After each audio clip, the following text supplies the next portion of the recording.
जिस राती मैं जीवन जोगे इस पिंडे विच आई, नाड़ू दब के साह दिता या जिउंदी कबर बनाई।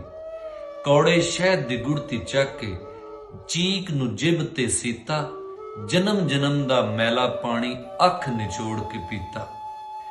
मां ने मैनू छाती ला के लूणी रत चुंगाई, प्यो ने मेरा मत्था चुमिया पैरी संगली पाई।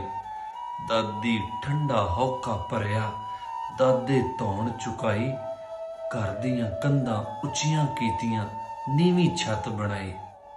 कद कढ़िया ते कुबड़ी हो गई, कद कढ़िया ते कुबड़ी हो गई, तां नीवी अखवाई। चौं पंजियां ते टुरना सिखिया मैनू सुरत न आई।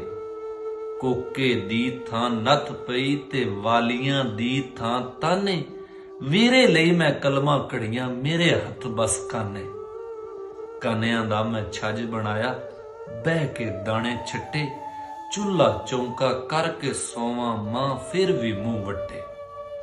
ना मैं अख विच कजला पाया, ना मैं गुत लमकाई, ना मैं लुक लुक शीशा तकिया, ना कित झाती पाई।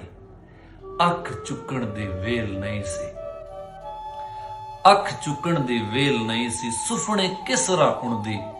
जे बोलण दी जा हुंदी तेरे जुल्म दी खेड़ नू पुणदी। रब्बा जे तू धी हुंदो कदे वाज ना लाउंदो कुण दी, कदे वाज ना लाउंदो कुण दी।